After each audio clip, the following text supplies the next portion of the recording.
16 বছর দেশে আসতে পারে না। যাদের রক্তের বিনিময়ে, যাদের জীবনের বিনিময়ে, যাদের অঙ্গহানির বিনিময়ে নির্বাচন হলো এবং যারা আজকে এমপি মন্ত্রী হলেন, তাদের মধ্যে মেজরিটি ছিলেন দেশের বাইরে, জেলে লুকিয়ে ছিলেন দীর্ঘ 15-16 বছর। আজকে তারা আবু সাইদ মুগ্ধ এবং হাদিদের জীবনের বিনিময়ে এমপি হলেন, মন্ত্রী হলেন, তারা সেটা বলে গেলেন। আল্লাহ বলছেন লাইন শাকারতুম লাযিদান্নাকুম, শুকর করে বাড়াই দিবে। এখন তারা দেখি যে এখানে বেঈমানি করতেছে, ইনজাস্টিস করতেছে জুলাই যোদ্ধাদের উপরে। এই জুলাই শহীদদের রক্তের বিনিময়ে আজকে তারা এমপি হলেন, মন্ত্রী হলেন। তারেক রহমান দীর্ঘ 16 বছর দেশে আসতে পারে নাই। বেগম খালেদা জিয়া তিনবারের প্রধানমন্ত্রী, তিনি এই দেশ থেকে যান নাই।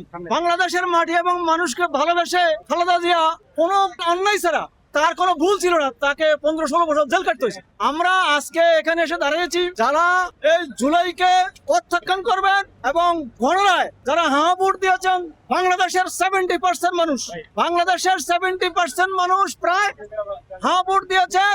জুলাই শহীদদের রক্তের বিনিময়ে আজকে নতুন বাংলাদেশ হয়েছে। এই নতুন বাংলাদেশে বেগম খালেদা জিয়ার জন্য আমরা কান্না করছি, কিন্তু আজকে দেখি যে বেগম খালেদা জিয়ার যে জানাজা হলো, তারেক রহমান সে জানাজা থাকতে পারত না যদি আবু সাইদ মুগ্ধরা যদি জীবন দিয়ে ফাঁসিবাদকে না হটাতে। আজকে তারেক রহমান দেশে আসতে পারেন না 16 বছর, অথচ আছে জিয়াউর রহমানের ছেলে, রাষ্ট্রপতির ছেলে, বেগম খালেদা ছেলে, প্রধানমন্ত্রীর ছেলে। আমরা সেটাই বলবো, আমরা আমাদের দেশের শান্তি চাই, জুলাইয়ের রক্তের বিনিময় চাই। আমরা জুলাই শহীদদেরকে ভুলতে চাই না। যারা বেঈমানি করবেন তারা জুলাই শহীদদেরকে ভুলে যাবেন, আর জুলাই শহীদদেরকে ভুললে মনে রাখতে হবে আপনাদের ক্ষমতা ফাঁসিবাদ যেমন হটিয়ে এক দেশ থেকে আরেক দেশে লুকাইছে।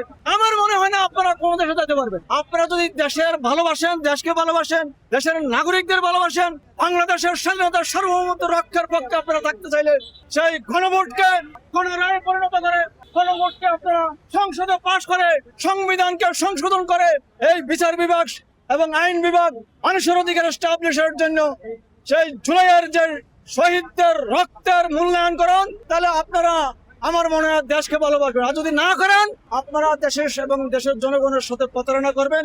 সেই প্রতারণার জন্য আপনাদেরকে জবাবদিহি দিতে হবে।